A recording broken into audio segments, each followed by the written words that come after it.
Under the page properties, you'll find one of the many options we have for editing the menus. Scroll all the way down toward the bottom and you'll see Advanced Menu Tools. Advanced Menu Tools will allow you to edit the alternate menu file, which is available in another video, or you can build a drop-down menu or a multi-level menu. The multi-level menu, you'll use these tools. It's going to get complicated. You need to have an understanding of URLs, page addresses, HTML, and so on. So if you're not an advanced user, stay away from this. If you are an advanced user, keep watching. First thing we have to do is set up the multi-level menu colors. If we try to do one of the other ones, it's going to tell us that we don't have the settings set up. We'll click on the link to bring up the settings, and we'll bring up the settings. This will give us a starting point, which is just a black and red button. You'll see that the menu buttons drop down below it. This works the same as the other menu settings tools. We can create horizontal or vertical menus. We're going to start out with vertical, and if we go vertical, the menu will stick out to the side. We can align it in the page right, left, and center. This will generally work, but it depends on the browser and the template, and you may have to do some HTML tweaking to get it exactly right. Then we have the main buttons, and we can set the main button width. We can set the button colors. If we want to change the colors, we can change the colors. We're going to keep it black for now. You can change the rollover colors, and all the same things you can do with the regular menu tool. You can go watch that video if you want more information about it. You can change the border width, border color. Right now we have a solid border, but it's on the right side. We're going to change it to all four sides, so we have a menu there. We want to keep the font the way it is for samples. You can change the font weight, the font padding, obviously, the outside padding, and so on and so forth. We're just going to keep it a basic menu. You can change the text alignment, and then we can also change the same things in the secondary or drop-down level. Now the drop-down level, it's basically the same. We're going to change the border so that it's the same, and we'll change it to, right now it's a dashed, we're going to make it solid.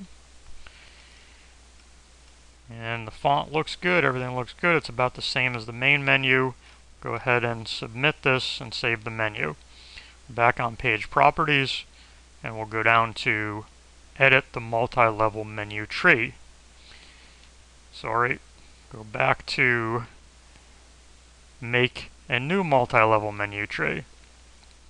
To make the multi-level menu tree, we're going to have to create all of our links. So our home page would be home. It's going to have the name that's going to be displayed, and then the address. And the home page would probably be your website.com, or it would be a local address such as index.html. Then if we want to add a submenu on the home button, we go ahead and click on Add Submenu, and we can put submenus, or we can remove the submenu. The second button might be used cars,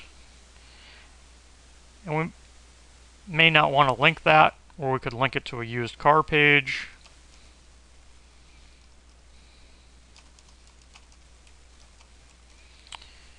And then we want to add a sub-level menu.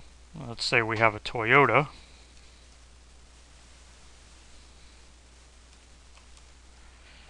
We'll have a Toyota page, and we'll put the address in.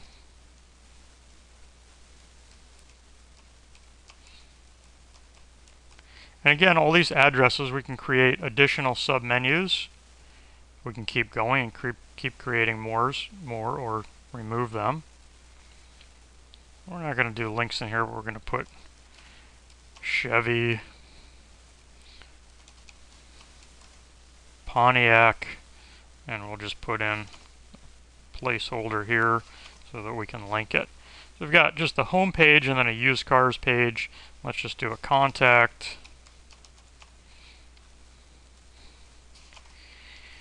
And this would be the address of the contact page. These would be the addresses of those pages. We don't have them. We're just putting something in there to save it.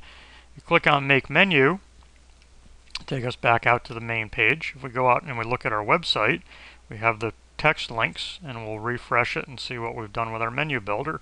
We've made a menu now that is a vertical menu. We need a horizontal menu in here, or we can change the template, and you'll see that it drops down and has the Toyota, Pontiac, and Chevy. You can go back and you can edit these files. We can go back at any time, go down to the menu tools. You can change the colors and settings. So if we want to change the spacing, in this case we could change it to a horizontal menu, which will make it go across the page, and then save it, go out, refresh, and you'll see now that these menus go across the page. You can change these menus at any time. You can edit these menus and you can make them a little more browser compatible or browser friendly. In that case, we had a little bit of an error because we didn't link the first two buttons and they weren't colored. If we want to edit the current multi-level menu tree, we bring this up and we can go in here and we can edit all of the options. We can edit the addresses, we can add additional pages or buttons, or we can make a new menu. You'll need to know the addresses if you're using shopping cart pages. We don't have it on the main website.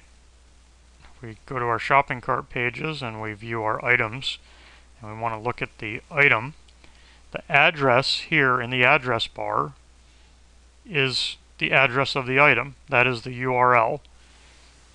If we go back into the management section and we want to make a page for VCR, we're going to go back to page properties. We're going to go down to the multi-level, edit the current multi-level menu tree. We're going to add a page called VCR, or we can add a sub-level. Let's add a page called shopping.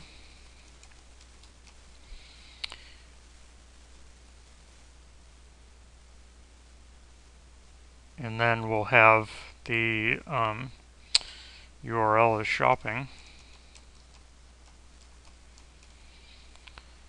We're going to have a sub-level, and we'll put in, again this gets complicated, sub-level is going to say VCR because that's what we're linking to, and then under URL we're going to paste in that address. Go ahead and make the menu. It's going to come back and give us more fields if we want to fill in more fields. It'll keep giving us more if we want to build in more. But we have shopping page and then we have a drop down. So we go out and refresh our website and you'll see we have a shopping page here and it drops down to VCR, and we click on the VCR, it takes us to that VCR page. So each one of these buttons has to have the actual address you're going to. We've lost all of the other pages we had on here, all of the links. The only thing we have is what we put in. So this menu can do a lot of things. You can go back and edit the colors, you can change the design, the style, the spacing, do underlines, so on and so forth.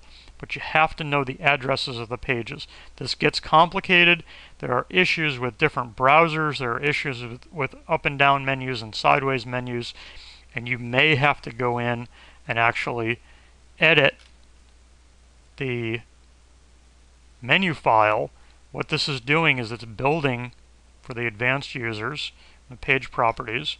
Go down to that same section and you'll see edit the alternate menu file.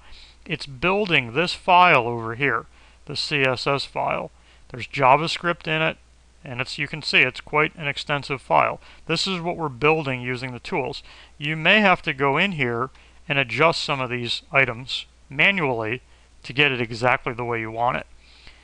Again, it's an advanced feature. We don't expect 99.9% of the people to use it. We put it there because we do have a lot of advanced developers, and it is a great tool to build a menu.